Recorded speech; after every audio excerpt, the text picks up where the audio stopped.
ne ade gi net na kai no taw na video da matam nai na ha pa ngam da kwa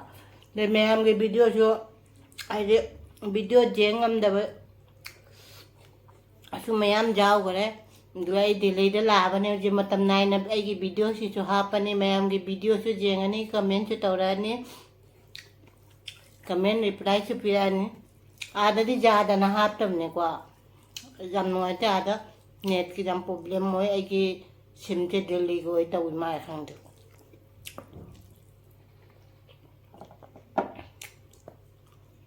asi video si de khang de ko khat theng na kai no tok bu chu jai adum mathang de video nei pung mari de dum hapa ne mayam puna wakta ai hojai de kari kari pore ai jeng sina Lapho Thoro ni ko Lapho Thoro jai na khadi kuire ai cha ge lai bado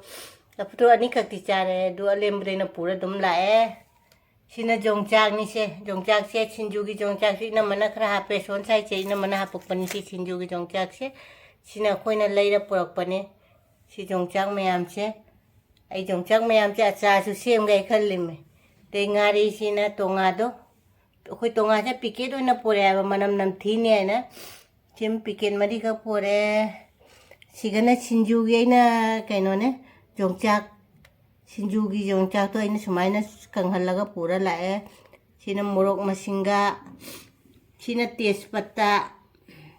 sina ina mana hapakpani si bori ni ina mana semena jam haure wa khoi da pijarakpane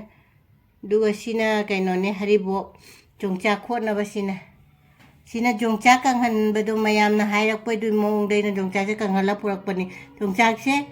aidi kang nungsa sa dana ne ko khara ko phai chu kaw re de sina khir mi sai se changong khiri da ha pa jam haw re sina gwati de lorok pane de sina aina si se kanghala dum pura la bani aba kanghala si su uri su aina kanghala pore uri maru se dugai khajingari khara lawre ko khajingari leire sina aidi kaino ilisangari do lisangari se khara lawre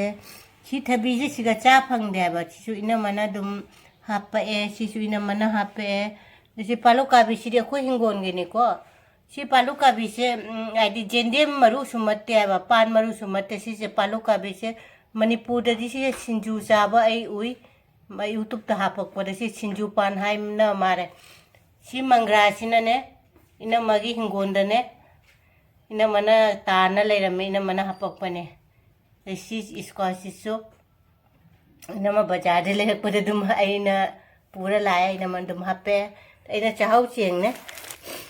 chahau cheng ji kg manga lo re ko si chahau cheng atani si se sina kg ni sina kg ni ko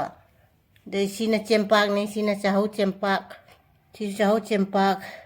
kg mom kg ni si mangge ba ijum de pore ya si mangge se kg ni mangge se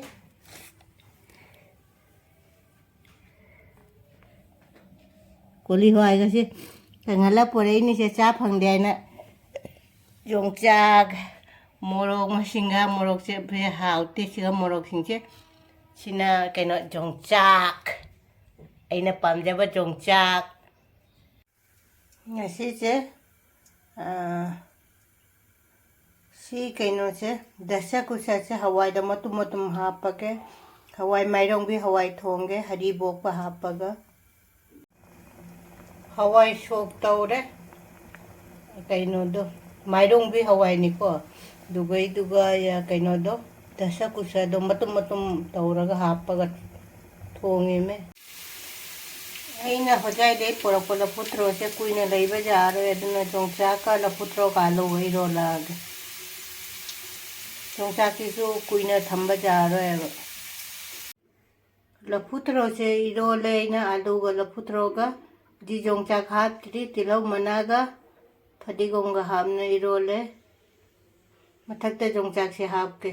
ei alu su ngori alu se mai karong ngau se jam haw bane ba alu ngori Lapho Thoro ga alu ga yongchak ka iron ba sinai kari hawai mairong bi hawai ga ne squash ka hapa ga ne dasa kusa matum hapa hari bom ni se दुगा सिगाना जोंगचाक अमा लेरे जोंगचाक जे खोकपा खरा कुइना संगांग करे दुगा omelette येरुम omelette अमा लेरे आलू अंगौबा लेरे ngari लेरे थुमजाकपि ngari Ayam punama khoramjari ima indocha kaka ipal ine inama iche ibung punama rekhana hanana khoramjari hanadagi jengbiri baisinina punamaksu anau bachanga baisinina punamaksu ima indocha iche ine inama kaka ari punamak icha imau isu punamak rekhana thagachari ngasi amuka Delhi dagi mubang ngasi gi mubang je Delhi dagi haudoi mi ngasi gi mubang se aduga ngasi je aine khara ne aidi khoi lakpa da ne khoi AC da aidi numinini AC da tawra lakpa duga ne aduga iduga aidi khara aidi si Delhi jawra matung da ne khara aidi na lok kaino pai re ba khara doi khara kaino lai hau hai ga da rum hau dumaina khara pai re aduna mayam kaino tawrasu khonche ai kaino taba nungai tarasu mayam na nungsi biduna dum tabiu du ngasigi mathen sidi ne aina porakcha ba di Lapho Thoro ga ne alu ga jongcha ka iromani sina ai di kaino do mairongbi hawai do aduga ne dasa kucha matum matum tawra aina kaino tawra hapaga hari boka hapaga thongwane sina Thomyakpi ngari sina omelette ama leire sina omelette ama leire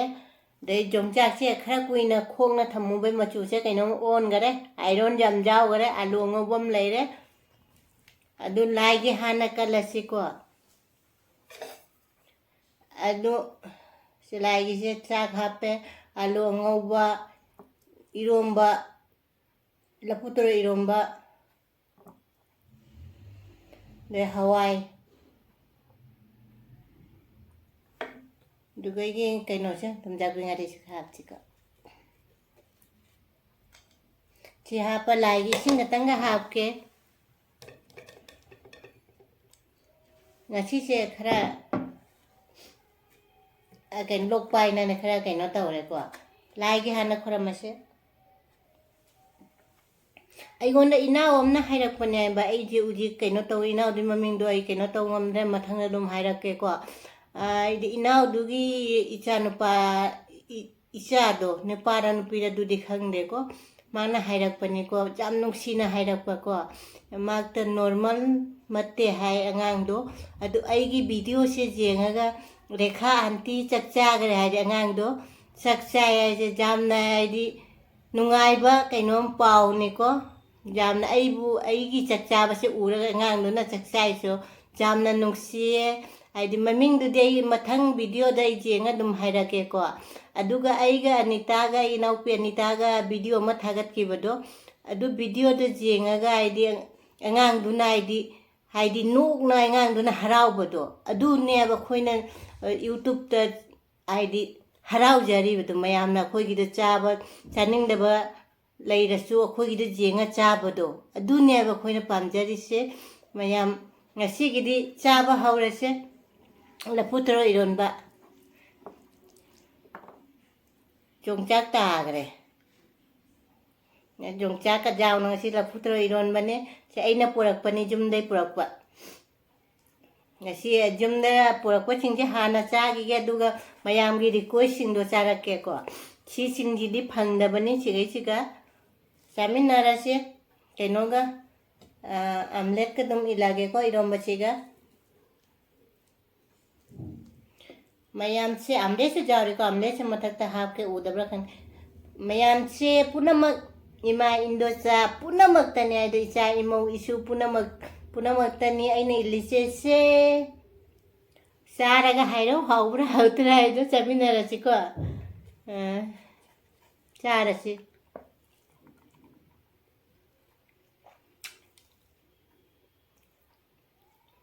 yongchak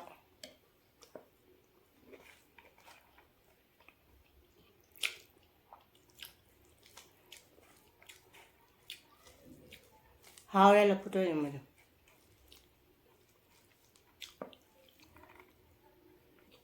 yongchak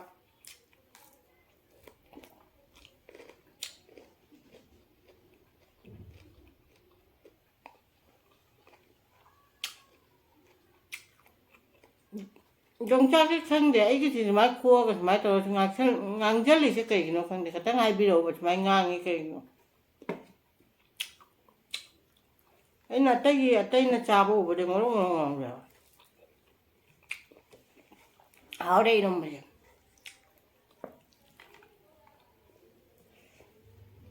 không được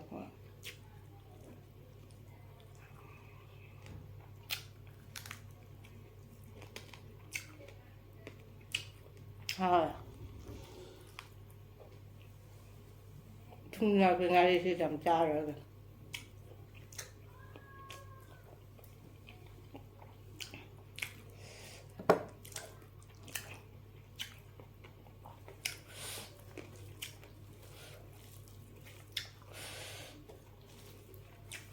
làm hawai eromba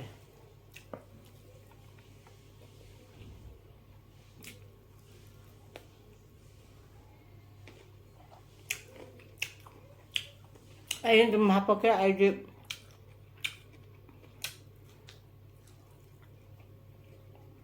ay na jumday kari pore aja ay abi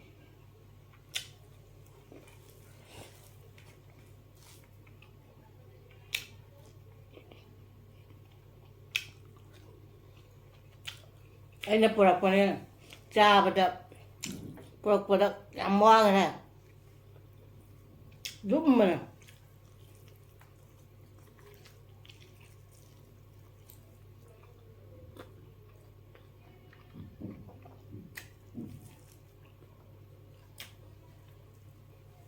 thôi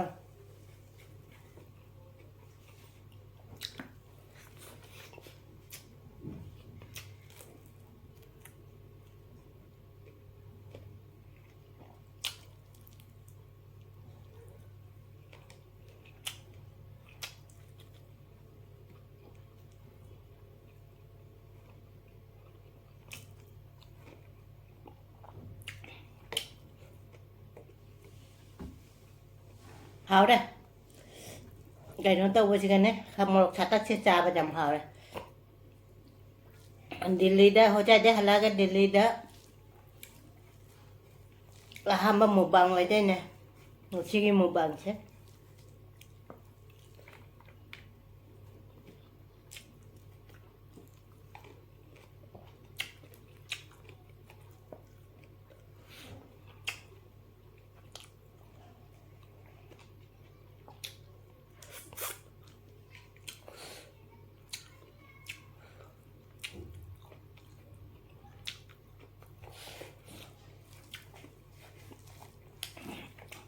yongchak apa ka Lapho Thoro yongchak apa jam hawai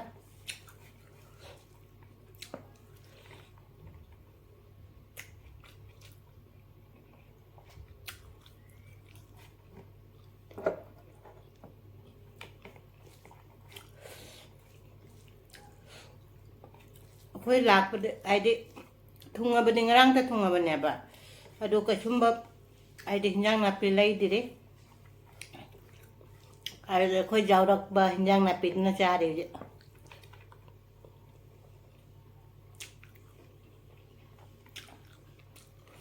alu di na mulai thamamba karam demo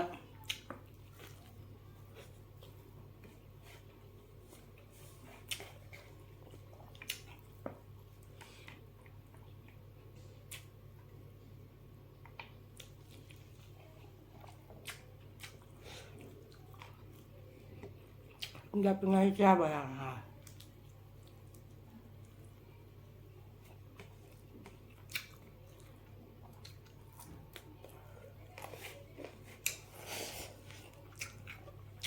mày đừng cái thùng mà xe nói thì chân lại xin này đi bộ nằm mà biệt mà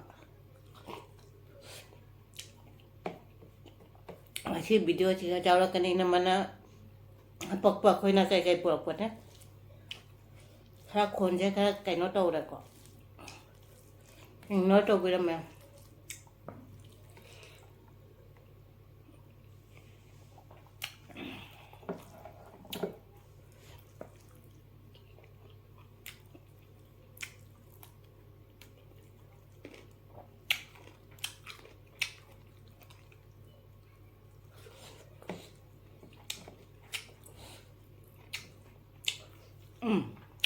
mấy em nó quá mà hai bà cào rồi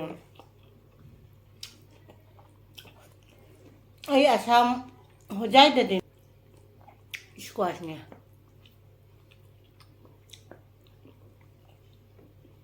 đã sẽ cút sai rồi hào đấy hawai thì chúng ta xin chứ mấy đồng bia hawai này hào đấy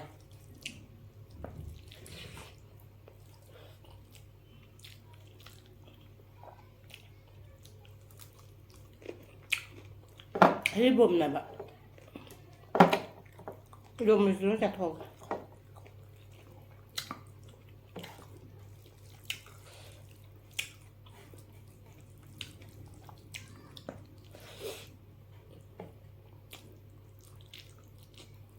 cái bùm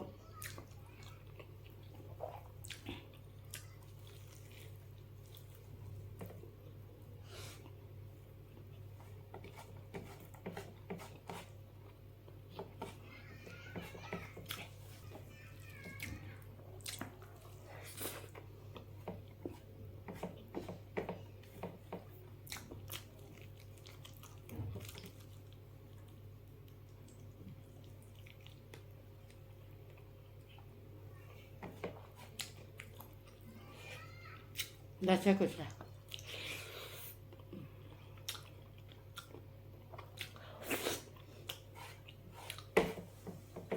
mấy tàu này khối chơi suy đa cái nó tàu nó tròn lại đuôi lá cái được chỉ cái lá cái khăn lên chưa đúng chả bắt mấy tàu bắt đuôi sinh đuôi mình là đủ dâu này vậy anh đuôi này chả cho cái nó tàu cái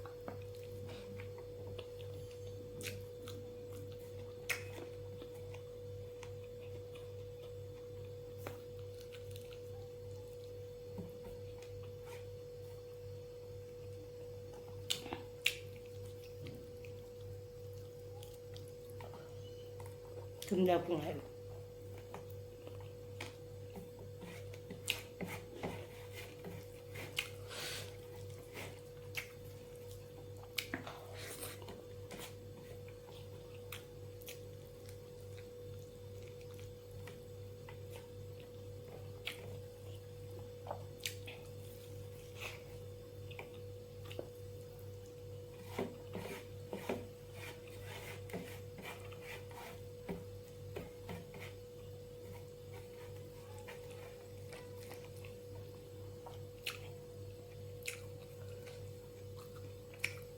trong chanh sai rồi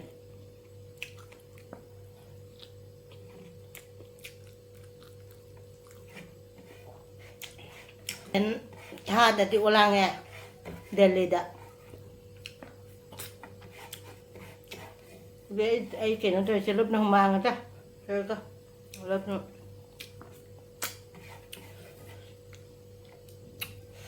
yerum gì nó luôn sẽ rồi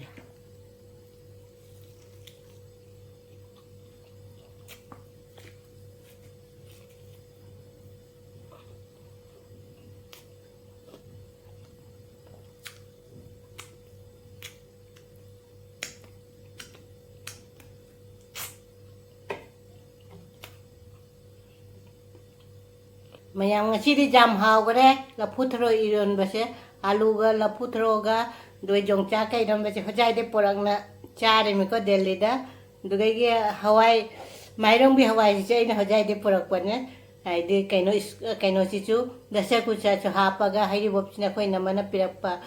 ngasi di jam hau gare Thomyakpi ngarim chu jaw re amle dam chu ja alu kangau do dum chu jaw re dugai ge